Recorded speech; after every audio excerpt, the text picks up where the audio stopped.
Hello students, हमारे YouTube channel biology mentor में आपका स्वागत है। मानव कल्याण में सूक्ष्म जीव अध्याय के अंतर्गत आज हम इसका चौथा भाग बायोगैस के उत्पादन में सूक्ष्म जीव के विषय में पढ़ेंगे। तो आइए शुरू करते हैं। बायोगैस के उत्पादन में सूक्ष्म जीव, सबसे पहले हम बात करेंगे बायोगैस के बारे में। बायोगैस गैसों का एक मिश्रण है जिसमें मुख्य रूप से मीथेन गैस होती है। साथ ही कुछ अन्य गैसेज हैं जैसे कि कार्बन डाइऑक्साइड, हाइड्रोजन सल्फाइड और हाइड्रोजन। इस तरह से बायोगैस गैसों का मिश्रण है जिसमें CO2, H2S और H2 के साथ साथ सबसे बड़ी संख्या में मीथेन गैस मौजूद होती है। बायोगैस के उत्पादन में जीवाणु का जो समूह भाग लेता है उसे मीथेनोजन कहते हैं। मीथेनोजन नामक अवायवीय जीवाणु वायु की अनुपस्थिति में सेल्यूलोज का अपघटन करके बायोगैस को उत्पन्न करते हैं। ये जीवाणु सेल्यूलोज का अवायवीय रूप से अपघटन करते हैं जिससे CO2, H2S और हाइड्रोजन के साथ साथ बड़ी मात्रा में मीथेन गैस उत्पन्न होती है। सबसे सामान्य प्रकार का मीथेनोजन जीवाणु मीथेनोबैक्टीरियम है।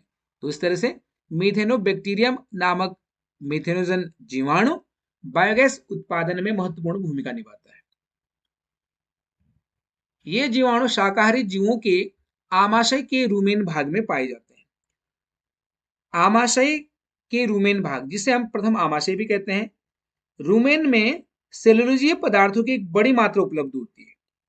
तो वहां पर रूमेन में ये जीवाणु क्या करते हैं, वहां पर ये जीवाणु सेल्यूलोज को तोड़ने में उस जीव की सहायता करते हैं और इस तरह से ये पशुओं के पोषण में महत्वपूर्ण भूमिका निभाते हैं। ये जीवाणु इन जीवों में सेल्यूलोज का पाचन करने में सहायक होते हैं। इस प्रकार पशुओं के मल या गोबर के साथ साथ ये जीवाणु भी शरीर से बाहर एक बड़ी संख्या में चले जाते हैं।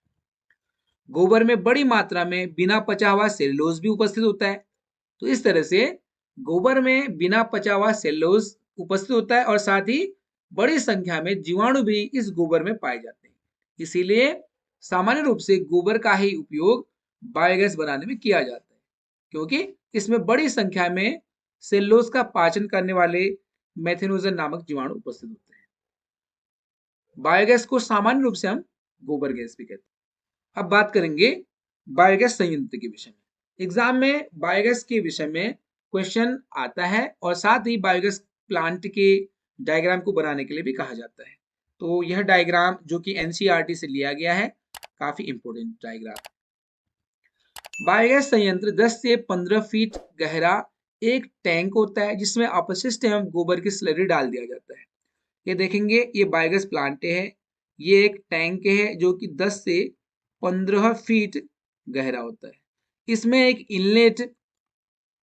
इनलेट के द्वारा जल और गोबर को डाल दिया जाता है। जल और गोबर अगर मिक्स कर देते हैं तो कीचड़ जैसी संरचना बनती है, कीचड़ जैसा पदार्थ बनता है जिसे हम स्लरी कहते हैं। तो ये जो स्लरी होता है वह इस टैंक में डाल दिया जाता है और इस टैंक को हम पाचक या डाइजेस्टर कहते हैं। और इस टैंक में भरी स्लरी के ऊपर एक सचल ढक्कन होता है, जिसे यहां देखेंगे इसके ऊपर एक सचल ढक्कन होता है। टैंक में मेथेनोजन नामक जीवाणु सेल्यूलोज का अपघटन करते हैं और इसके द्वारा गैस बनती है, बायोगैस बनती है, जिससे कि यह ढक्कन काफी ऊपर की तरफ उठने लगता है। बायोगैस संयंत्र के बीच में एक निकास होता है, आउटलेट होता है, जिससे बायोगैस बाहर आती है, जिसकी आपूर्ति आसपास के घरों में की जाती है। आप देखेंगे यहां पर जैसे ही यहाँ पर सेल्यूलोज का अपघटन होगा मेथेनोजन नामक जीवाणु के द्वारा, बायोगैस उत्पन्न होगी जिसमें methane, carbon dioxide, hydrogen sulphide, hydrogen, ये गैसेस मौजूद होती हैं और इन गैसों के बनने से यह ढक्कन ऊपर की तरफ उठने लगता है और यहाँ पर एक आउटलेट यहाँ पर बना हुआ है। इस आउटलेट के द्वारा बायोगैस बाहर चली जाती है, जिसका उपयोग हम अपने घर के किचन में ईंधन के रूप में करते हैं। तो इस गैस का उपयोग हम ईंधन के रूप में अपने किचन में करते हैं। उपयोग की जा चुकी स्लरी को दूसरे निकास के द्वारा बाहर निकाल दिया जाता है। देखेंगे आप यहाँ पर एक इनलेट है और ये एक आउटलेट है।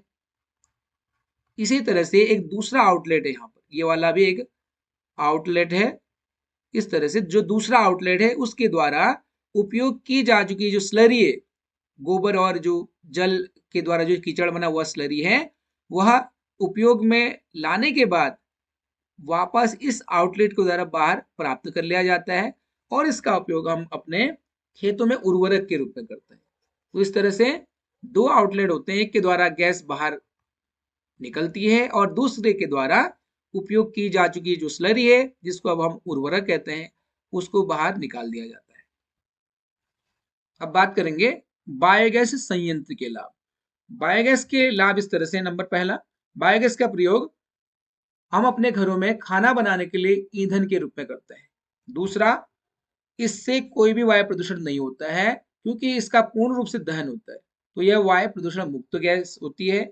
और तीसरा, बायोगैस उत्पादन के पश्चात प्रयोग की जा चुकी स्लरी का प्रयोग खाद के रूप में खेतों में किया जाता है।